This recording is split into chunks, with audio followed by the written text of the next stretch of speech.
Hello everyone. For this practice, we are going to work on transforming heartbreak into heart awakening. So all of us, in many ways, will experience heartbreak. Either that is in early childhood, when our parents get divorced or separate, when we ourselves undergo a separation in our relationship, either long term, short term. We experience immense grief with the death of a loved one. We experience heartbreak when we are disappointed, when we are devastated by some event or experience that has happened in our life that seems very shocking in a way that is overwhelming or seeming overpowering. And we feel that we are vulnerable or we are attacked or somewhat feeling damaged or jaded by these disappointing interactions or even mistakes that we have made, such as regret and guilt. So heartbreak is very deadly in many ways. Heartbreak, the heart is very important. They say the brain cannot go on without the heart. Okay, the heart is everything to us. And when our heart becomes dull, right, we start to lose that energy, the energy of life, that enthusiasm, that courage. So the heart is a warrior. And when we are young, or even not when we're young, that little inner child in us, regardless of age, we can be 80, 90 years old and still have that precious little child, inner child in us. And it is very joyous. But when it is going through the world, maybe without tools, right? Tools or modalities, methodologies of how to restore balance, when we get out of balance with our emotions for so long, for years, a lot of times people like to harden, like to freeze, right? Like to freeze because they just don't have the tools or the methodologies or modalities on how do I balance this out. So having tools is very important for the awakening of the heart. You know, we can hang in heartbreak, but there's so much to do in this life, right? And a heart awakening, when it comes to the death of a loved one, it's not so much of forgetting or not giving attention to your ancestors or to your deceased father or mother. It's living life. Because the one thing the ancestors love, right, your deceased loved ones, your ancestral line, they love to see you joyous. They love to see you fulfilling your mission, fulfilling your purpose in this life. And a lot of that purpose, when we get, to it has a lot to do with healing. We can say our purpose is this, that, and the other of achievements and that kind of a more patriarchal view, which is about just striving, right? But a more, matriarchal view of purpose has a lot to do with healing. Healing is an internal experience where it's very difficult to reach, higher levels of victory and success externally if you don't have internal growth, because there's bound to be failures, there's bound to be discouragement, right? If you want big dreams, or if you have big expansion or evolution you want in this life, then you're gonna have to go through some things. You're gonna have to grow, right? You're gonna have to pass some tests. You're gonna have to learn some lessons. And if we don't have tools, a lot of times humans get kind of stuck in these life lessons, sort of going over it again and again and again and again, and the why, and I'm the victim, and we go through that, and that's a-okay, right? It's a part of the process. But there comes a point when we want to break through and we want to have a heart awakening. We want to learn how to bring compassion into our life, how to bring acceptance, so that we can really clear out our space, right? Clear out our space of negativity, clear out our space of anger, of frustration, and any kind of of resentment that we may have towards ourselves, towards parents, towards, ex-partners, whatever it may be. Because with the heart awakening, it's really about stepping more fully into your creative transmission, stepping more fully into your, we can say the word enlightenment. It's through the opening of the heart that we can really sort of have a tangible, practical experience of enlightenment, where you make a choice to follow your heart. You make a choice to bring acceptance, right? You choose to be courageous. You choose to stand up for yourself. That's all a warrior practice, right? And enlightenment is we can see it as like some sort of Tibetan monk, like meditating for 8 hours, right, a day. And it's just like, ooh, this high state of like bliss and peace and transcendence of the physical karmas and that kind of thing. But a lot of us are in a householder practice. We're working with our lineage, and not only the lineage, we're working on creating a lineage, right, of human beings, of families, of communities, of tribes, of human beings that are able to not only vibrate the cosmos, high vibrations and 8 hour meditation, right, but also be able to bring that kind of massive awakening into a tangible, practical environment, such as corporations, institutions, curriculums, policies, um, such as even amendments or new regulations and leadership, right? And that's the warrior practice, which is different when we think of like the Tibetan monks, right? If when we think of like the Buddhists, there's so much of that love frequency,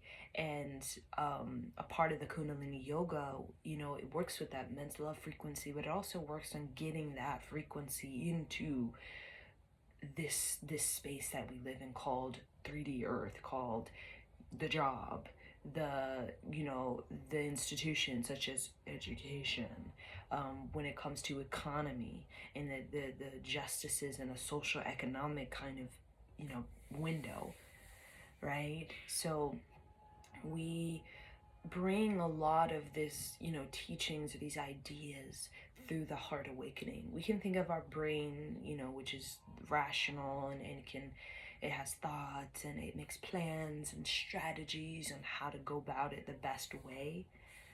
But then there is the passion, there is the desire, right? The desire to want to heal is really that endurance or that determination or that devotion that really gets us places. You need fuel.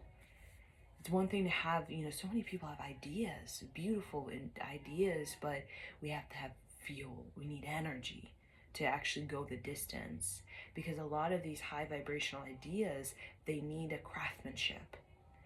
And craftsmanship is one of my favorite words when I try to describe refined energy. Like, what is a state of refined energy? Like when I look at energy of nature, right? If you're a wood maker, right? And turning that kind of piece of bark into some sort of sculpture, right? Or it could even be, energy such as a piano.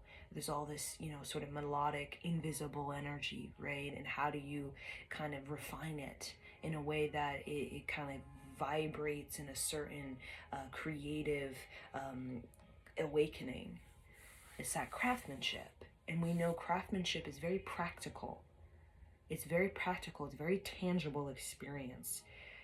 Real craftsmanship usually has a routine, right? Usually it has a practice. Usually it has a sort of education, right? A seeking of further study. It usually has some kind of dedication. It has some kind of determination. And usually has some kind of grace and excellence to it, right? When we start to get deeper into it, right? So the word craftsmanship is what I feel that heart awakening provides you, where, instead of, this heartbreak being, a lot of times initially was like, it's random, right? It's happening to us, not for us. It's random. It's just miscellaneous. There's no purpose to it. And I think when we start to work from a place of being a part of this human condition that we all share, regardless if you're from Japan, Russia, US, Canada, South America, right? We are all a part of this human experience where we have karmas. And we're bound to experience karmas, or not experience like directly, but having some kind of interaction with it. Either you see a karma in playing out in your neighborhood, or online, or in a what do you call, a movie, right? So we're all a part of this wheel of karma, and a part of the Buddhist is finding a meditation, a death practice, as well as wisdom to be able to awaken, kind of awaken yourself so that you can make better decisions, really. But with the Kundalini Yoga technology, we want to be able to bring new choices, right? I think a lot about this lineage is about through this mind stream, through the mantras, we can bring new choices to this earth, to the karma wheel, right? And these new choices, in order to kind of retrieve them, we have to have a lot of energy, right? Either it's like you're trying to flush out an addiction. It could be sex, food, alcohol, smoking, whatever. It takes a lot of energy. And that's why a lot of people, they just can't shake it off because they just don't have the passion of the heart. But when you have the passion of the heart, you can really go the distance. But when your heart dulls and dulls, right? The one thing that happens with the heart when it dulls is you become discouraged.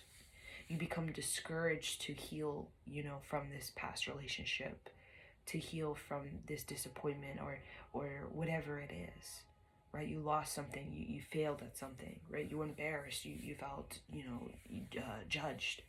So your heart starts, instead of, really instead of expand and empower, it becomes more discouraged and discouraged and discouraged. And when we see that in adults, it starts to show. When we're discouraged for too much, we become mediocre. We lie to ourselves, we make excuses, we become like a little boy, little girl, in the way that, we're easily triggered and agitated, and we just want to avoid things, run away from things, right? Because the heart, when it dulls and it's not worked, it atrophies, right? And what happens is, just the basic disappointments of life, it takes us like months or years to get over, right? Because we haven't worked with our heart energy, we haven't worked with our awakening, we haven't worked with the wisdom of experience of life. So the heart awakening is about understanding that we're all part of this human condition. We all have kind of different karmas and ancestral karmas and samskaras of past lives, and we're all kind of, learning what it is to transmute this. If anything, to transmute this. So when we go into life with a sense of, I want to transmute these challenges or life lessons that have been so difficult for me to master, or to learn, or to, grow from in my past. And I'm going to use the heart awakening as fuel, as energy to get me through it. Right? Because when it's like almost like you're driving through like a big, kind of hurricane or something like that. And there's the pull, like you're being pulled around in all kinds of different directions, but the fuel in the direction, the passion, is what gets us through. We can cut through and not get kind of caught up in these sort of whirlwinds of these emotions, especially emotions of discouragement. Right? It's okay to kind of go in that negative mind and just kind of see what's there. Okay, I'm really discouraged today. I'm going to go through it and try my best not to speak this into the universe. It's very important. We can think of it, the negativity, but when we're speaking into it, usually it starts to become a habit. And that's when we're starting to create it. When it becomes a habit, we're starting to create it. We all have negative mind, the human experience. We all have a positive mind, but when we get it, we want to see what is the habit. For me, going through the negative minds, I have a habit of, I would say, pushing myself to see how I am grateful. How am I grateful? So I could be deep in this and I'm like, you know, pity party, all kinds of stuff, right? We all do that. We all do the pity party, but have a habit of relating to it that gives you energy. Such as me, when, you know, usually it's around my period, right? Where it's just like, woo, hormones, whoa, I don't know where that comes from, right? And it's like the pity party, right? Where I start to physically feel my chest close. I feel my heart closing. I feel like this dullness, this cloud of like misery, right? And I had this habit of relating to it with, okay, I just immediately look around. What are you grateful for? Like I shock myself. It's just like, just clap in front of your face. Okay, what am I grateful for? And then I just look and I see my pet. Okay, I look around, I see I have my good health, right? You know, simple things. You know, I have a piano that brings so much joy. It could be I have a music box, I have candles, I have a drum, I have light, beautiful light for my home, I have window that has nature outside, right? Sometimes you gotta really just kind of shock yourself, and I think that can be a really good habit of kind of, you know, bringing yourself back to reality, because sometimes we can go really into this illusion of ourselves. It's not enough, I'm not good enough, and then we create a habit of sabotage, or a habit of, you know, seeing the cup half full or half empty. And then when we're in that kind of habit of ourselves, we start to feel less energy, less energetic, you know, and then we just feel kind of the apathetic, where we start to feel numb. Discouragement in many ways leads to apathy over time, time. And then that leads to great numbness, where we're desensitized and we're like, why can't I feel into the universe and be creative? It's because I'm desensitized. Okay, because of this heart, I'm in heartbreak. And I think, you know, going through heartbreak is like a great seeming of a hurricane, right? When you go through it, you're shocked. You're like, why, you know, what is this? Like, I'm surprised, or it's so abrupt, or you have a huge reaction to it, right? Because it brings so much change. But I think when we look at it from a place of evolution, from a place of how can I transmute this betrayal, right? So that I can bring wisdom to it.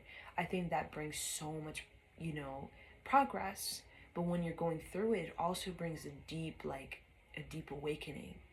When you go through heartbreak and you really go through it, like, to discover yourself, it just brings so much like opening, so much like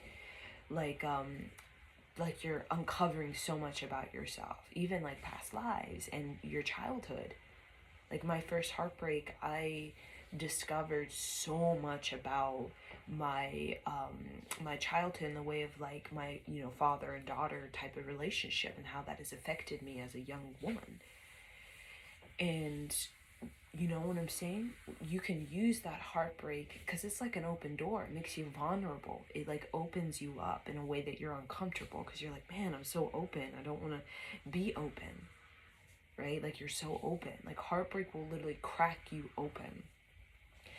For you, you can either kind of go away and not go in, or you can go in and really go in and see what you can discover about yourself.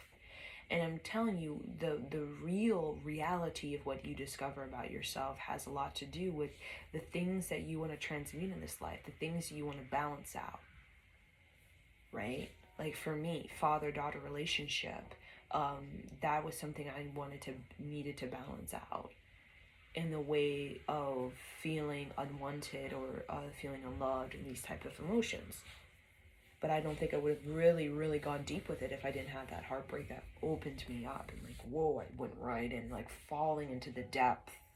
Like, it's like falling from space, you know, from the moon to earth. It's like, whoa, really going deep into that. And I think when we are, you know, we go through those voices, right? Because, you know, we have a subconscious, and that subconscious has lurkers. I call lurkers. Where lurkers is like, it could be memories, but also could just be like, you know, negative sort of voices, right? That say, well, the heartbreak happened because you're a loser or you're not good enough or all those lies, right? Because we've been poisoned as human beings psychologically in this patriarchal age where we've been told, you're a woman. The great poison for, a woman is that, you don't mean anything. You're not smart. Just, open your legs and give me a son. Right? Great poison even for people brown, black, red skin. Great poison has been, you're a slave. You don't have rights. You don't have contribution to society beyond just labor. And just give me your energy, right? So you know what I'm saying? We've all been poisoned, and that poison is soaked into the subconscious. And a part of our, agreement in coming to Earth, especially right now, this is Aquarian age, is that we want to try, poison just like venom. You can suck it out, right? You can suck it out of the subconscious. And I think when we suck it out of our subconscious, we're replacing it with, right? We're replacing it with a remedy, right? Like when you like placing it over the skin, right? That kind of wounded, vulnerable skin, right? With some like, I don't know, baby oil. I don't know, it's something that can mend and help it to kind of even out and smooth. So we all have that kind of poison we're trying to suck out. And when you have that heartbreak, you can actually go in and see, okay, is this poison that I'm feeding myself, right? And then you can start to suck it out. And I think the way we suck out the poison is through the mantra, wonderful clearing out the subconscious, deep meditation. Getting to these certain meditation states can help us to really suck out the poison. And suck it out, and not only, suck it out, but also to transmute it into light, right? Into light. Think of it like the snake is poisonous, the venom is poisonous, but the snake itself is not poisonous. Like the touching the snake is not poisonous, right? Not like, like a frog, right? So it's like returning that poison to the state of the snake is like turning that something that is really poisonous in you, that's no longer poisonous in you, is not poisonous to the snake. Unless the snake bites another snake, it lives happily. It doesn't die because it has poison in its blood or in its fangs or whatever it comes from. So what I do in that particular visualization is I like to imagine a white snake, right? I've had dreams of white snakes, and just you're looking into the eye. Usually the eyes are like blue or something, right? And the white snake represents immense purification. And it's like the white snake can have poison, but it's not biting you. Because you've befriended, I wouldn't say befriended, but you've become a companion to the poison in you. In the way that you're not attacking it, you're not aggressive towards it. You've learned how to transform it. You've learned how to use that poison to your advantage, to your excellence, to your purification, not to your demise.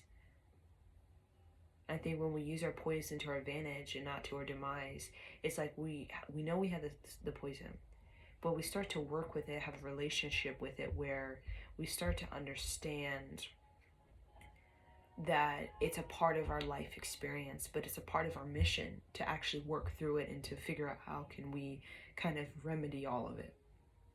Because there's a lot. We have a lot of poison from thousands of years of this patriarchal age where, we've been told we're slaves, and then we have no purpose, and genocide, and not, cultural type of genocide, and then, all these type of things, right? And it's all there, and the subconscious is pretty big. The subconscious goes on and on. So you're bound to come across it, but the point is, what is your relationship with it? I think it's more energy efficient when you have a relationship with the poison in you from a place of like the white snake, where you're an ally with it. You're an ally in the way you are using it to help you see into yourself, so that when it comes up, you're not gonna, because you're not naive to it, you'll know how to better navigate through it. So you're not just going to allow it grip on you and take you for a ride and take you probably where you don't want to go or where you don't need to go.